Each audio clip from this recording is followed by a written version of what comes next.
चले। Good evening everyone, मैं चेतन एक बार फिर से स्वागत करता हूं आपके अपने एग्जामपुर परिवार में। हमें एग्जामपुर कलम से क्रांति। बच्चा, बहुत सारे सवाल हैं, बहुत बढ़िया सवाल हैं जिन्हें टैकल करना बहुत ज़रूरी है, बहुत आवश्यक है, क्योंकि यही एग्ज़ाम आपको एग्ज़ाम क्वालिफाई करवाएंगे। बस आपका एक काम होना चाहिए, बस आपका एक धर्म होना चाहिए, बस आपको एक चीज़ पर फोकस करना है कि अपने एग्ज़ाम को फोकस करना है और क्वेश्चंस की तरफ देखना है। बस आपको क्वेश्चंस की तरफ देखना है, इवन मुझे भी नहीं देखना बच्चा, क्योंकि अब एग्ज़ाम नज़दीक आ रहे हैं दिन पे दिन, तो आपको प्रॉपर फोकस करना पड़ेगा अपने एग्जाम्स को। सीधा सवाल लाया हूँ, सीधा सवाल लिखा है, कुछ भी इधर उधर की बातें नहीं लिखी। ठीक है जी, देखते हैं पहला सवाल वो क्या बोल रहा है, जल्दी से टैकल करेंगे बच्चे। बढ़िया सवाल है, अच्छे सवाल है। सवाल है, which of the following as the supreme commander of the Indian defence force, निम्नलिखित में से किसके पास भारतीय रक्षा बलों की सर्वोच्च कमान है? भारत का प्रधानमंत्री, रक्षा मंत्री, काउंसिल ऑफ मिनिस्टर या प्रेसिडेंट ऑफ इंडिया? इसमें मैं एक नाम और जोड़ना चाहूंगा, सीडीएस। इसमें मैं एक और नाम जोड़ना चाहूंगा, सीडीएस। पहले सीडीएस विपिन रावत, पहले सीडीएस बच्चा विपिन रावत। कितने स्टार? 4 स्टार। अब बताइए, 5 ऑप्शन दे दिए मैंने भाई आपको। भारत की जो अपनी सेना है उसका सुप्रीम कमांडर कौन कहलाएगा? राष्ट्रपति, प्रधानमंत्री, रक्षा मंत्री या फिर मंत्री परिषद या फिर सीडीएस? बताइए भाई। चीफ ऑफ डिफेंस कौन कहलाएगा भाई? जल्दी से फटाफट से जवाब दीजिए धुआंधार तरीके से, जल्दी से। Prime minister, defence minister, council of minister या फिर प्रेसिडेंट ऑफ इंडिया? जी बहुत बढ़िया, बहुत अच्छे, सही दे रहे हैं आप बिल्कुल सवाल का जवाब, बेहतर ढंग से दे रहे हैं आप सवाल का जवाब। अच्छी तरह आपने टैकल कर लिया है सवाल को, बहुत बढ़िया। सवाल का जवाब क्या है बच्चा? सवाल का जवाब है भारत का राष्ट्रपति। भारत का राष्ट्रपति प्रेसिडेंट ऑफ इंडिया, भारत का राष्ट्रपति president of India is a supreme commander of Indian defence force. और ये बात कहाँ लिखी हुई है? ये बात लिखी हुई है बच्चा आर्टिकल नंबर 53 में, 53 में। ये इंपॉर्टेंट सवाल है, अच्छा सवाल है, आपको याद रखना है। सवाल का जवाब है प्रेसिडेंट ऑफ इंडिया। मौजूदा प्रेसिडेंट कौन है? रामनाथ कोविंद। मौजूदा राष्ट्रपति कौन है? रामनाथ कोविंद। कौन से नंबर के हैं? 14वें नंबर के हैं, 14th नंबर के हैं। अगर एग्जाम में सवाल आ जाए कि भारत का पहला राष्ट्रपति जो बिहार से बिलोंग करता था, भारत का पहला राष्ट्रपति जो बिहार से बिलोंग करता था, उनका नाम क्या था? तो आप जवाब देंगे भारत का पहला राष्ट्रपति जो बिहार से बिलोंग करता था, उनका नाम था जाकिर हुसैन। उनका नाम था बच्चा जाकिर हुसैन।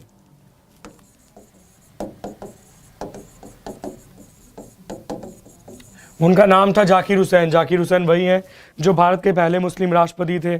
जाकिर हुसैन वही हैं जो पद पे मरने वाले पहले राष्ट्रपति थे। जी बहुत बढ़िया, बहुत अच्छे। जाकिर हुसैन भारत के पहले ऐसे राष्ट्रपति थे जो मुस्लिम थे, और पहले ऐसे राष्ट्रपति थे जो अपने कार्यकाल के दौरान मर गए थे। दूसरे मरने वाले कौन थे? फखरुद्दीन अली अहमद। दोनों को ही याद रखना है, दोनों इंपॉर्टेंट है। सवाल का जवाब राष्ट्रपति रामनाथ कोविंद से संबंधित सवाल भी मैंने आपको टैकल करवा दिए हैं बढ़िया तरीके से। चलिए जी बच्चा, पीडीएफ 2 डलवा दी है पंचायत वाली। चलिए जी बहुत बढ़िया। पीडीएफ्स बच्चा आपको क्लासेस की मिलती रहती हैं, तो आपको नोटिस करना पड़ेगा। ठीक है, चलिए जी बहुत बढ़िया, बहुत अच्छे। चलिए जी अगले सवाल को देखेंगे। अगला सवाल भी आएगा आपकी स्क्रीन पर जो इंपॉर्टेंट होगा, बढ़िया सवाल होगा, बेहतरीन सवालों का एक कलेक्शन होगा आपके सामने। बहुत अच्छा सवाल होगा बच्चा। अगला सवाल भी बहुत बढ़िया, बहुत बेहतरीन होगा, जो आपकी स्क्रीन पर लाया जाएगा, लगाया जाएगा। देखते हैं जी, अगला सवाल आपकी स्क्रीन पर है, जल्दी से जूम कर देता हूं मैं। अगला सवाल आपकी स्क्रीन पर है, anti defection law is given in which schedule of Indian constitution? भारतीय संविधान की किस अनुसूची में दल बदल विरोधी कानून दिया गया है? भारतीय संविधान की किस अनुसूची में दल बदल विरोधी कानून दिया गया है? तो आप जवाब देंगे कि सर एंटी डिफेक्शन लॉ। आप जवाब देंगे कि सर एंटी डिफेक्शन लॉ, जिसे हिंदी में बोला जाएगा दल बदल कानून। इसे जोड़ा गया था 52nd अमेंडमेंट के माध्यम से, इसे जोड़ा गया 52वें संविधान संशोधन के माध्यम से 1985 में। जब जोड़ा गया था तो इस देश के प्रधानमंत्री थे, जब जोड़ा गया तो इस देश के प्रधानमंत्री थे कौन? राजीव गांधी। तब इस देश के प्रधानमंत्री थे बच्चा राजीव गांधी, जो सबसे कम उम्र में इस देश के प्रधानमंत्री बने थे। मात्र 40 साल की आयु में वो इस देश के प्रधानमंत्री बन गए थे। कब पैदा हुए थे? 20 अगस्त 1944 को इनका जन्म हुआ था। इनकी वाइफ सोनिया गांधी, जो इटली से संबंध रखती हैं। ठीक है भाई, इस सवाल का जवाब क्या हो जाएगा बच्चा? एंटी डिफेक्शन लॉ जोड़ा गया 10वीं अनुसूची में, जोड़ा गया 10वीं अनुसूची में, 10वें शेड्यूल में। इसके अलावा एंटी डिफेक्शन लॉ के बारे में बच्चा आर्टिकल 102 और 103 भी थोड़ा कुछ बताता है। आप बोलोगे सर थोड़ा कुछ क्या बताता है, थोड़ा हिंट दीजिए। जी बिल्कुल देता हूं बच्चा, एक सेकंड रुक जा बस। हिंट के लिए चाहिए मुझे ब्लैंक पेज, और ब्लैंक पेज को थोड़ा सा सजा लेते हैं बढ़िया तरीके से।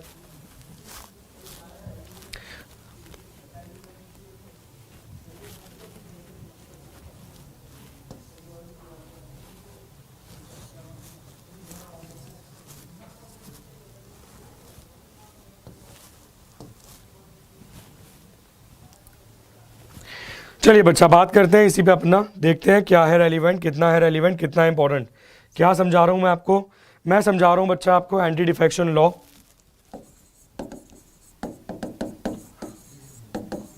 पहले भी समझा रखा है एंटी डिफेक्शन लॉ दल बदल कानून की बात कर रहा है। दल बदल कानून की बात कर रहा है। वो बोल रहा है कि भाई इसे जोड़ा गया था 10th शेड्यूल में, 10वीं अनुसूची में इसे जोड़ा गया था। 10th शेड्यूल में 10वीं अनुसूची में इसे जोड़ा गया। कब जोड़ा गया? 52nd अमेंडमेंट के माध्यम से। कब जोड़ा गया? 52nd अमेंडमेंट के माध्यम से ये जोड़ा गया। और इसके अलावा कब जोड़ा गया? 1985 में। सरकार किसकी थी बच्चा? सरकार थी अपनी राजीव गांधी की। और यदि इसके अलावा और बात करें बच्चा, तो आर्टिकल नंबर है 102 और आर्टिकल नंबर है बच्चा 103। 102 में लिखे हुए हैं 5 ग्राउंड। 102 में लिखे हुए हैं बच्चा 5 ग्राउंड। वो 5 ग्राउंड बताता है कि किस आधार पर किसी मंत्री को हटाया जा सकता है। पहला ग्राउंड है अगर वो नागरिकता छोड़ दे, सिटीजनशिप छोड़ दे। दूसरा ग्राउंड है बैंक करप्ट हो जाए, दिवालिया हो जाए। तीसरा ग्राउंड है बच्चा मेंटली इल हो जाए। चौथा ग्राउंड है अदर पोस्ट पे बैठ जाए, अन्य किसी लाभ के पद पे।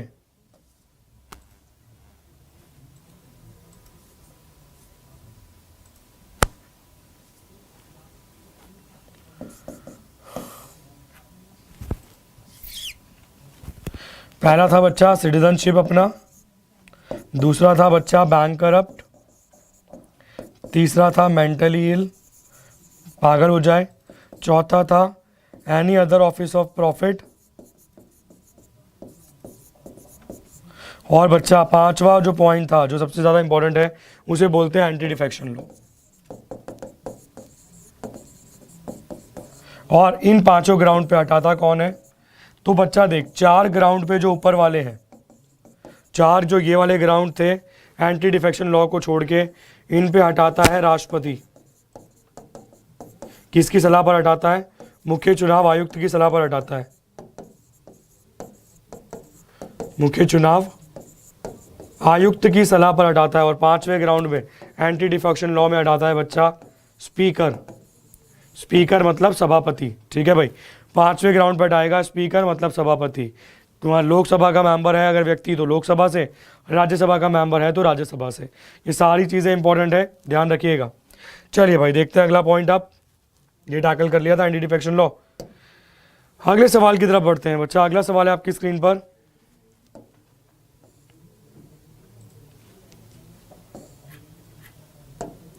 अगला सवाल है स्क्रीन पर, what is the meaning of certiorari? Certiorari का अर्थ क्या है? We command to have a body, to forbid और to be certified, to inform और there has been some error of law. बताइए भाई सर्शोरारी का अर्थ क्या है बच्चा, जल्दी से। What is the meaning of certiorari? जल्दी से जवाब दीजिए। सर्शोरारी का अर्थ क्या है बच्चा? What is the meaning of certiorari?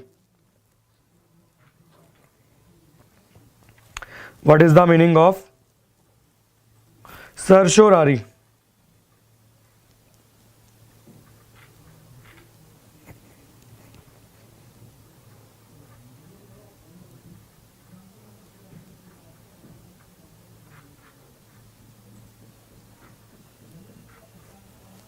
जी बहुत बढ़िया, बहुत अच्छे।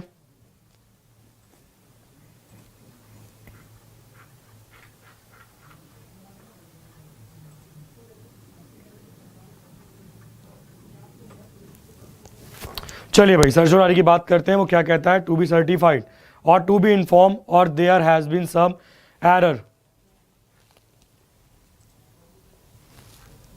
ठीक है भाई, जैसे देखिए वो बोल रहा है कि प्रोहिबिशन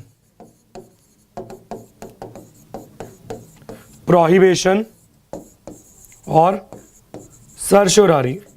बच्चा देख, प्रोहिबिशन का अर्थ है अगर कोर्ट ने डिसीजन नहीं दिया, मतलब हाई कोर्ट ने डिसीजन नहीं दिया है और सुप्रीम कोर्ट बोल रहा है कि वो मेरे पास उठाकर भेज दे वो केस, तो वो कहलाएगा प्रोहिबिशन। और यदि डिसीजन दे दिया गया है और सुप्रीम कोर्ट बोल रहा है हाई कोर्ट को कि भाई तुम मेरे पास भेज दे वो डिसीजन, मैं देखूंगा उसे, तो वो कहलाएगा सर्चोरारी, टू बी सर्टिफाइड। ठीक है, बस जवाब रहेगा सीधा सा बच्चा, टू बी सर्टिफाइड।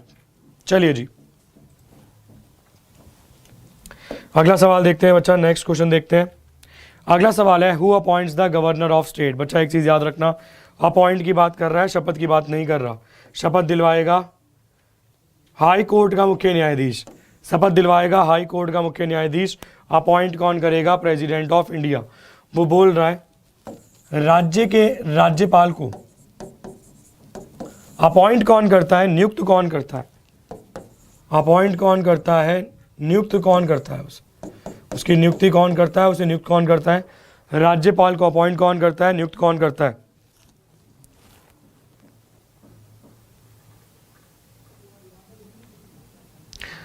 ठीक है जी, तो राज्यपाल को नियुक्त कौन करता है, अपॉइंट कौन करता है?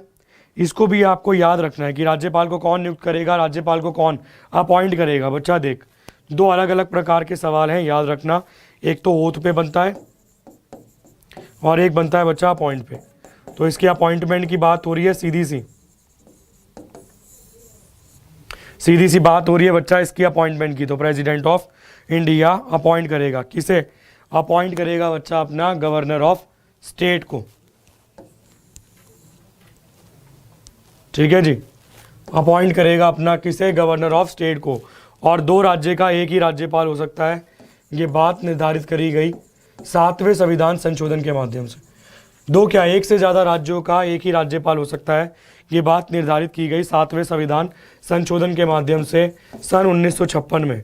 और इसी संविधान संशोधन के माध्यम से ये भी बोला गया कि दो राज्यों का एक ही हाई कोर्ट भी हो सकता है, दो राज्यों का एक हाई कोर्ट भी हो सकता है, ये बात भी निर्धारित की गई 7वें संविधान संशोधन के माध्यम से, 7th अमेंडमेंट ऑफ कॉन्स्टिट्यूशन के माध्यम से। ये पॉइंट इंपॉर्टेंट है, ध्यान रखना, इससे सवाल एग्जाम में बन सकता है, अच्छा सवाल बन सकता है, रेलिवेंट बन सकता है। क्लियर? President of India. चलिए जी, अगला सवाल देखते हैं, नेक्स्ट क्वेश्चन की तरफ बढ़ते हैं। अगला सवाल है, जल्दी से जूम कर देता हूँ बच्चा, ज़्यादा सवाल हैं बच्चा, ज़्यादा अच्छी तरह टैकल करने हैं। Which article of the Indian constitution has the provision for national emergency. भारतीय संविधान के किस अनुच्छेद में राष्ट्रीय आपातकाल का प्रावधान है? चलिए भाई जल्दी से जवाब दीजिए, भारतीय संविधान के किस अनुच्छेद में राष्ट्रीय आपातकाल का प्रावधान है? किस अनुच्छेद में है भाई? राष्ट्रीय आपातकाल का प्रावधान किस अनुच्छेद में दे रखा है उसने? जल्दी से बताइए, बढ़िया सवाल है।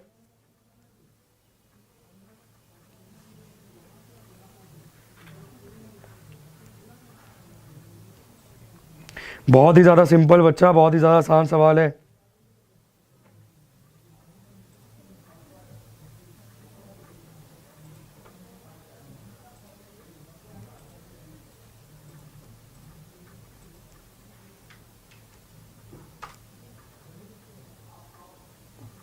चलिए भाई, बहुत बढ़िया, बहुत अच्छे, इजी सा सवाल है, इजीली टैकल भी कर दोगे आप, बहुत अच्छी तरह करा रखी हैं सभी चीज़ें।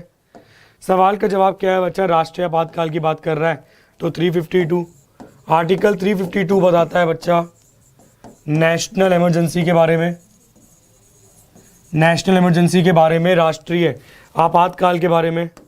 56 बताता है बच्चा स्टेट के बारे में, इमरजेंसी के बारे में और प्रेसिडेंट रूल के बारे में, और प्रेसिडेंट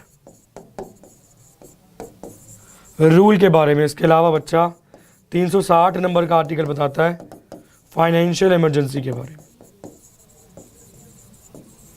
ये लगी है आज तक 3 बार, ये लगी है 120 से लेकर 130 बार, और ये आज तक एक बार भी नहीं।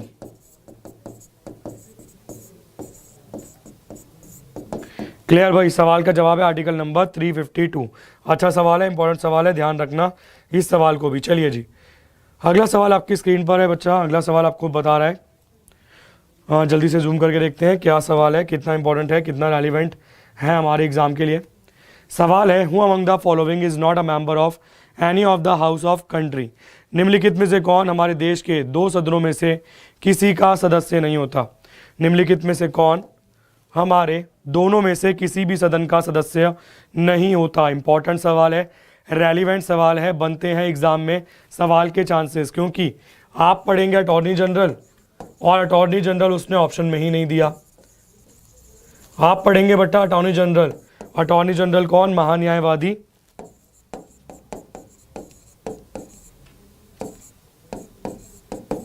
आप पढ़ेंगे अटॉर्नी जनरल महान्यायवादी के वेणुगोपाल, मगर वो उसने ऑप्शन में दिया ही नहीं। उसने ऑप्शन में दिया prime minister, finance minister, president और रेलवे मिनिस्टर। सवाल का जवाब क्या है? राष्ट्रपति।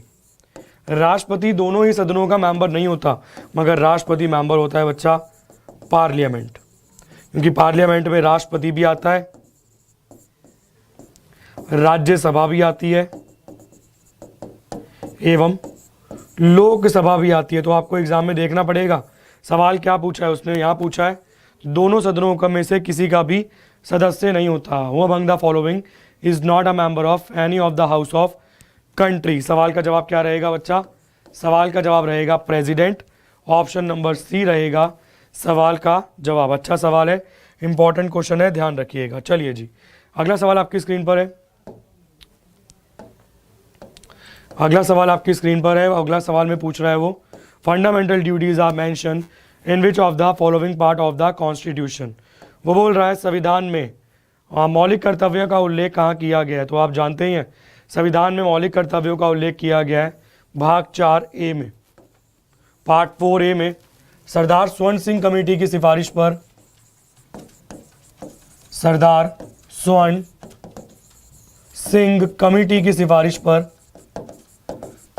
सरदार स्वर्ण सिंह कमेटी की सिफारिश पर जोड़ा गया था फंडामेंटल ड्यूटीज, जोड़ा गया था फंडामेंटल ड्यूटीज, जिसे मौलिक कर्तव्य बोलते हैं, जिसे बोला जाता है बच्चा मौलिक कर्तव्य। ठीक है जी, मौलिक कर्तव्यों को जोड़ा गया था। सरदार स्वर्ण सिंह कमेटी में 12 मेंबर्स थे। किस संविधान संशोधन के द्वारा? 42nd अमेंडमेंट के द्वारा, 42वें संविधान संशोधन के द्वारा, 42nd अमेंडमेंट के द्वारा जोड़ा गया था। इसके अलावा बच्चा कितनी ड्यूटीज़ जोड़ी गई थी? 10 ड्यूटीज़। कितने की सिफारिश करी थी? 8 ड्यूटीज़ की। कहाँ से बोरो किया गया? USSR से। फुल फॉर्म क्या है? यूनियन सोवियत सोशलिस्ट और रिपब्लिक। यूनियन सोवियत सोशलिस्ट और रिपब्लिक इसकी फुल फॉर्म है। ये टूट गया था 15 भागों में 31 दिसंबर 1991 को। ठीक है जी। हाँ, USSR में कहाँ लिखा हुआ था? USSR में लिखा हुआ था आर्टिकल 130 से लेके 132 में, और भाग 10 में लिखा हुआ था मौलिक कर्तव्यों के बारे में। ठीक है भाई, इन सभी चीज़ों को याद करने की आवश्यकता तो नहीं है। सरदार स्वर्ण सिंह याद रखना पड़ेगा, 42वां संविधान संशोधन, union Soviet socialist Republic full form पूछ सकता है। 11वीं ड्यूटी कब जोड़ी गई? 86वें संविधान संशोधन से। 11वीं ड्यूटी जोड़ी गई 86 अमेंडमेंट के माध्यम से सन 2002 में। क्या ड्यूटी थी? वही 6 से 14 वर्ष की आयु के बच्चों को स्कूल भेजेंगे, ये माँ बाप की जिम्मेदारी है। चलिए जी, आशा करता हूँ सारे के सारे पॉइंट आपको अच्छी तरह क्लियर हो गए होंगे। चलिए जी, अगला सवाल देखते हैं आप। अगला सवाल है आपकी स्क्रीन पर, what is the minimum age to become a governor of state. किसी भी राज्य का राज्यपाल बनने के लिए न्यूनतम आयु कितनी होनी चाहिए? भारत में राज्यपाल बनने के लिए न्यूनतम आयु कितनी होनी चाहिए? 30 साल, 25 साल, 35 साल या 45 साल? सवाल का जवाब है बच्चा 35 साल, 35 ईयर्स। सवाल का जवाब है बच्चा 35 साल, 35 ईयर्स। 30 साल, 35 साल, 25 साल या 45 साल? सवाल का जवाब है बच्चा 35 साल। मिनिमम एज कितनी होनी चाहिए? मिनिमम एज होनी चाहिए 35 ईयर्स। मैक्सिमम कितनी होनी चाहिए? No limit. मैक्सिमम कितनी होनी चाहिए बच्चा? मैक्सिमम होनी चाहिए नो लिमिट। अच्छा सवाल है, इंपॉर्टेंट सवाल है, ध्यान रखना, एग्जाम के लिए रेलिवेंट है ये सवाल। ठीक है जी, सवाल का जवाब है 35 साल, 35 ईयर्स एज। नो लिमिट वाला भी समझ गए तुम। इसके अलावा बच्चा 45 साल मिनिमम एज रहेगी लोकपाल बनने के लिए। 45 साल मिनिमम एज रहेगी बच्चा लोकपाल बनने के लिए। ठीक है भाई, अभी पहला लोकपाल कौन बना था? पिनाकी चंद्र घोष। पिनाकी चंद्र घोष, पिनाकी चंद्र घोष पहले लोकपाल रहे थे। वो सवाल भी रेलेवेंट था, इंपॉर्टेंट था, उसे भी ध्यान रखना। इन सभी चीज़ों को याद रखना। बहुत बढ़िया, बहुत अच्छे। अगला सवाल देखते हैं, नेक्स्ट क्वेश्चन। नेक्स्ट क्वेश्चन है जी आपकी स्क्रीन पर, जल्दी से। अगला सवाल है आपकी स्क्रीन पर। Under which article president of India can proclaim financial emergency? बिल्कुल हलवा सा सवाल आ गया बच्चे, ये तो बिल्कुल ही बेसिक सा। वो बोल रहा है under which article president of India can proclaim financial emergency? 32, 349, 360, 355।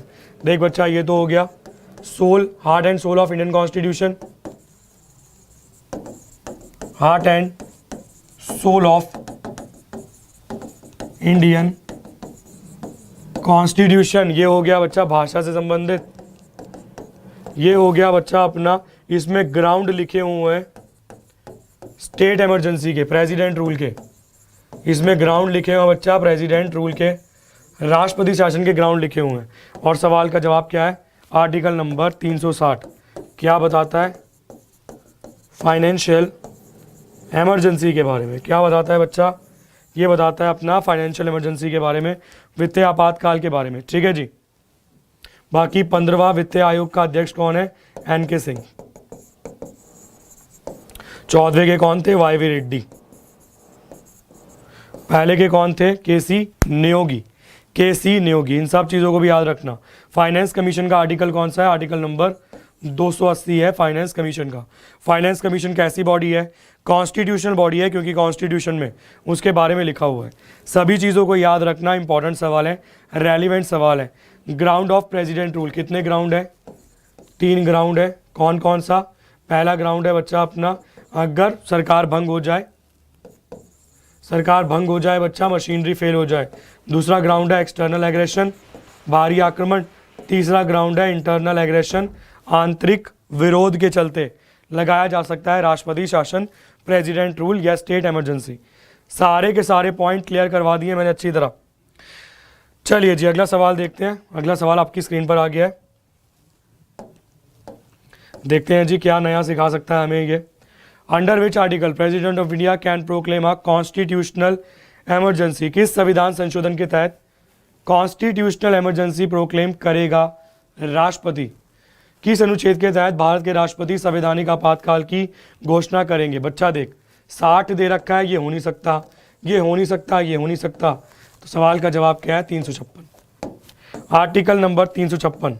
ठीक है भाई, प्रेसिडेंट रूल या फिर संवैधानिक, president of India can proclaim constitutional emergency. मैंने बोला मशीनरी फेल हो जाए उस तरीके से। ठीक है भाई, तो 56 टैकल हो गया। प्रेसिडेंट रूल के बारे में मैंने आपको समझा दिया, फाइनेंशियल इमरजेंसी के बारे में बता दिया। बहुत बढ़िया, बहुत अच्छे बच्चा, सही जा रहे हो, सही जवाब मिल रहे हैं। देख बच्चा, आप थोड़ा जल्दी फास्ट क्वेश्चन ले रहे हैं हम, ठीक है ना। अगला सवाल आपकी स्क्रीन पर आएगा। How many members of Rajya Sabha can be nominated by president of India? How many members of the upper house Rajya Sabha can be nominated by the president of India? Rajya Sabha का इंग्लिश नाम काउंसिल ऑफ स्टेट। राज्यसभा का English नाम council of state कब बदला गया? 1954 में बदला गया, अगस्त के माह में। ठीक है भाई, इसके अलावा कितने मेंबर्स नॉमिनेट कर सकता है राष्ट्रपति? कितने मेंबर्स नॉमिनेट कर सकता है राज्यसभा से? तो बच्चा राज्यसभा से नॉमिनेट कर सकता है राष्ट्रपति 12 मेंबर्स। कितने मेंबर्स? 12 मेंबर्स। ये बात कहाँ लिखी हुई है? 80 के भाग 3 में। आर्टिकल नंबर 80 के भाग 3 में ये बात लिखी हुई है। कौन कौन से क्षेत्र से? आर्ट से, लिटरेचर से, सोशल सर्विस और साइंस।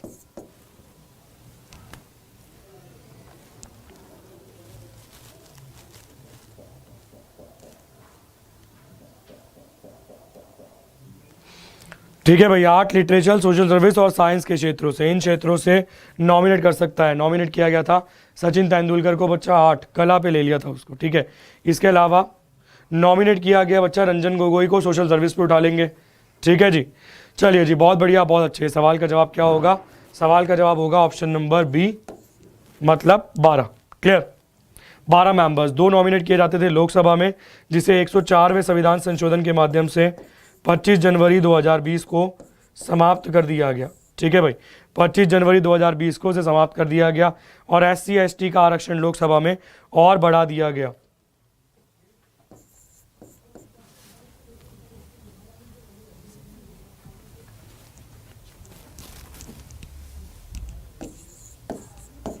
चौरासी प्लस 47 सीटें, 131। ये थी बच्चा अपनी SC वाली और ये थी अपनी ST वाली। ठीक है, पहले SC वाली हुआ करती थी 79 के आसपास, बढ़ाया गया था इसे भी 2009 के आसपास बढ़ाया गया था संविधान संशोधन के माध्यम से। ठीक है भाई, इस सवाल का जवाब भी तुम्हें मिल गया, सारी चीज़ें क्लियर हो गई। अगला सवाल देखिए बच्चा, अगला सवाल आपकी स्क्रीन पर आएगा। मिनी कॉन्स्टिट्यूशन भाई, मिनी कॉन्स्टिट्यूशन के नाम से कौन सा संविधान संशोधन जाना जाता है?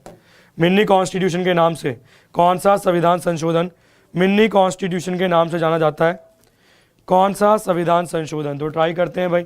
Which of the following amendments also known as the mini constitution? सवाल का जवाब है 42वां संविधान संशोधन। इसे ही बोला जाता है बच्चा इंदिरा का संविधान। इसे ही बोला जाता है इंदिरा का संविधान।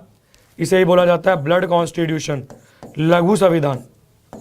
इसे ही बोला जाता है ब्लड कॉन्स्टिट्यूशन, लघु संविधान। इसे ही बोला जाता है संविधान का सबसे विवादित संशोधन। कब किया गया? 1976 में इंदिरा गांधी के द्वारा। जी बहुत बढ़िया, ठीक है ना। 7th आप जानते हैं 1956, 44वां 1978 और 74वां 1993। ठीक है भाई, इसका संबंध किससे था? 73 और 74 आप जानते ही हो, इससे जोड़ी गई थी 12वीं अनुसूची। 44 से भाई जितना 42 में बदला गया था, उससे 44 से दोबारा बदल दिया गया था। और 7वां संविधान संशोधन भाषा के आधार पर राज्यों का पुनर्गठन एवं और भी कई सारी चीज़ों से संबंधित है। तो सवाल का जवाब क्या रहेगा बच्चा? सवाल का जवाब है option number B, option number B. चलिए भाई, बहुत बढ़िया, बहुत अच्छे। अगला सवाल आपकी स्क्रीन पर है बच्चा। Which of the following is justiciable in nature? Fundamental duties, directive principle of state policies या फिर फंडामेंटल राइट्स? वो बोल रहा है निम्नलिखित में से कौन सा प्रकृतिक में उचित है? मतलब जस्टिसेबल है बच्चा, जिसके प्रति कानून में सुनवाई है। सीधा सा जवाब है, सवाल का जवाब है मौलिक अधिकार। This are justiciable in nature. इनके प्रति का मतलब सुनवाई हो सकती है। आप जानते ही हो आर्टिकल नंबर 32 और 226, ये सुप्रीम कोर्ट में चैलेंज होता है, ये हाई कोर्ट में रेट्स लिखे हुए हैं, यहाँ 5 वहाँ 6। ठीक है भाई, कौन कौन से? हैबस कॉर्पस, मैंडमस,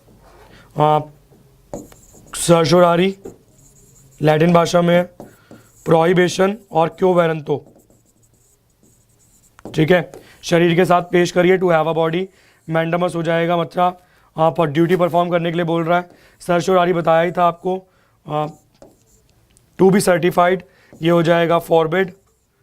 ठीक है जी, और क्यों वैरेंट तो हो जाएगा बाय किसकी परमिशन से आप बैठे हैं इस ऑफिस में। ठीक है जी, तो फंडामेंटल राइट्स रहेगा सवाल का जवाब। चलिए जी, बहुत बढ़िया, बहुत अच्छे। सवाल का जवाब रहेगा फंडामेंटल राइट्स, मौलिक अधिकार। अगला सवाल देखते हैं। अगला सवाल आपकी स्क्रीन पर है बच्चा। Which of the following right has been remove from the fundamental rights converted to simple right और लीगल राइट? आसान सा सवाल है यार, बेसिक सा। राइट टू प्रॉपर्टी, वो बोल रहा है किसे संविधान में से मौलिक अधिकारों की श्रेणी में से हटाकर बना दिया गया था कानूनी अधिकार? सवाल का जवाब है संपत्ति का अधिकार। कब बनाया गया? 44वें संविधान संशोधन के माध्यम से 44th अमेंडमेंट के माध्यम से 1978 सरकार थी मोरारजी देसाई की, सरकार थी बच्चा मोरारजी देसाई की, और कहाँ जोड़ा गया 300A में, कहाँ से तोड़ा गया 31 से तोड़ा गया। चलिए भाई बहुत बढ़िया, बहुत अच्छे। सवाल का जवाब क्या रहेगा? Right to property. अगला सवाल है आपकी स्क्रीन पर, which of the following does not comes under a fundamental duty? निम्नलिखित में से कौन सा मौलिक कर्तव्यों के अधीन नहीं आता? निम्नलिखित में से कौन सा मौलिक कर्तव्यों के अधीन नहीं आता? To safeguard a public property, to protect and improve the environment, to promote harmony और to protect freedom of speech and expression. चलिए भाई, वो बोल रहा है सार्वजनिक संपत्ति की सुरक्षा करना, प्राकृतिक पर्यावरण की रक्षा और सुधार करने के लिए, टू प्रमोट हार्मोनी सद्भाव को बढ़ावा देने के लिए, अभिव्यक्ति और अभिव्यक्ति की स्वतंत्रता की रक्षा करना। बच्चा आप जानते हो to protect and freedom of speech and expression, article number 19 में लिखा हुआ है to protect freedom of speech and expression. Article number 19 में लिखा हुआ है क्या है? ये आपका फंडामेंटल राइट है, ये आपका फंडामेंटल राइट है बच्चा, ये आपका मौलिक अधिकार है। तो सवाल का जवाब क्या है? Option number D. सवाल का जवाब क्या है बच्चा? सवाल का जवाब है ऑप्शन नंबर डी। बहुत अच्छा, औसम सा सवाल है।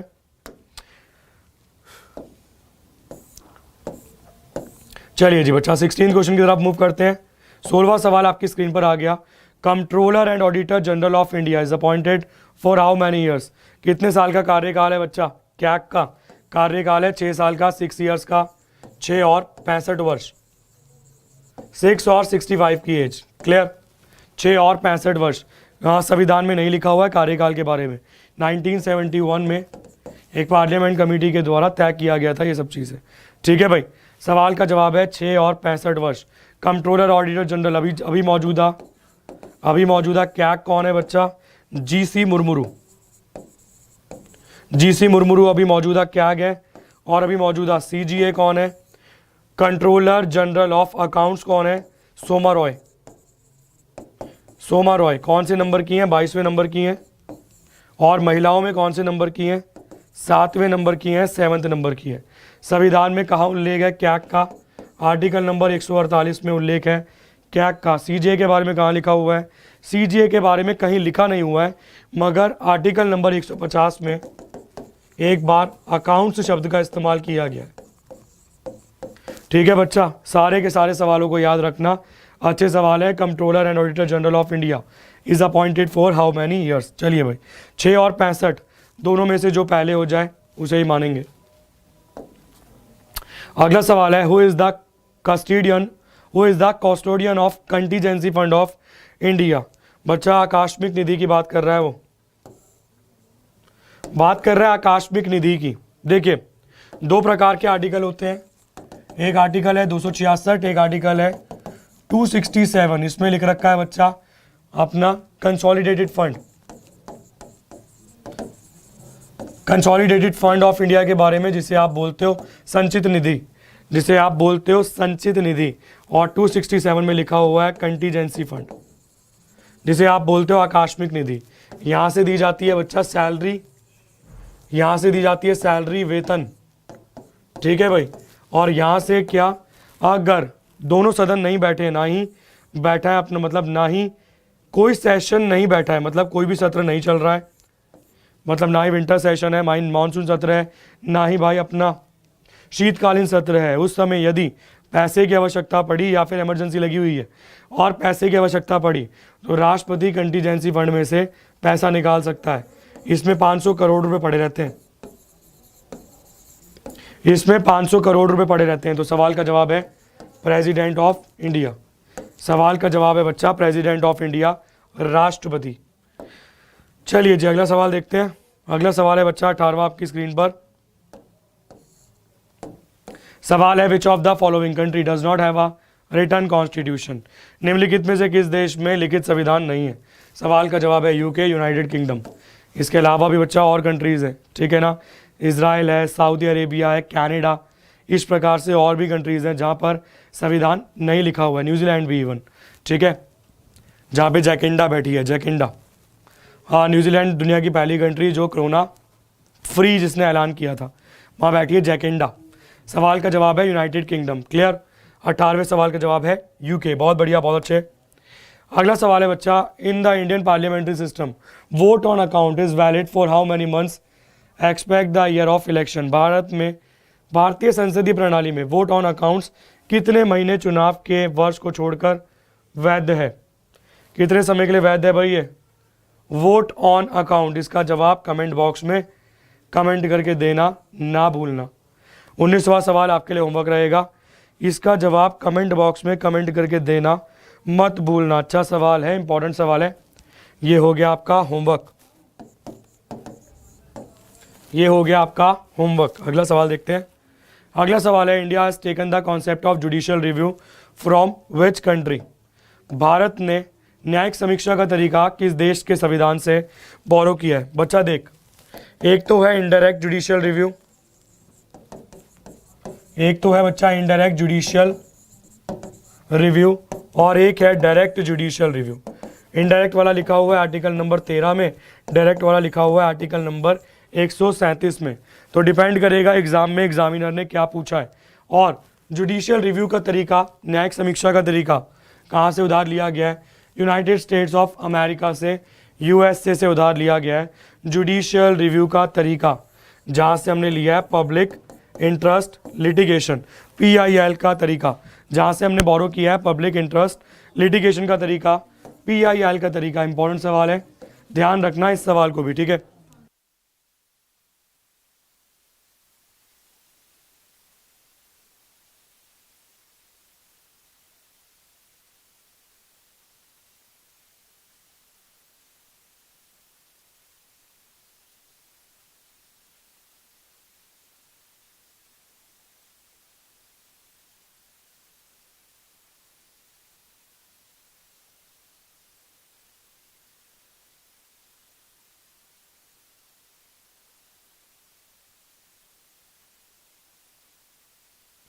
ठीक है भाई, सवाल का जवाब क्या रहेगा बच्चा? सवाल का जवाब United states of America, PIL, जो PN भगवती लेकर आए थे, वो तरीका भी भारत ने कहाँ से लिया है? यूनाइटेड स्टेट्स ऑफ अमेरिका से लिया है। चलिए जी, बहुत बहुत शुक्रिया, बहुत बहुत धन्यवाद। सफिशिएंट है, काफ़ी है आपके लिए, रेलिवेंट है, इतना सफिशिएंट है। बस मन लगाकर पढ़िए, जी लगाकर पढ़िए। एग्ज़ाम क्रैक करने से कोई नहीं रोक सकता आपको इस दुनिया में। थोड़ा फास्ट लिया है बच्चा सेशन, सवाल ज़्यादा है, कार्य ज़्यादा है, समय कम है, ये चीज़ ध्यान रखना, ठीक है ना। चलिए जी, बहुत बहुत शुक्रिया, धन्यवाद। मिलेंगे अगली बार, फिर दोबारा मिलेंगे इसी तरह से। चलिए जी, जय एग्जामपुर कर, विजय एग्जामपुर।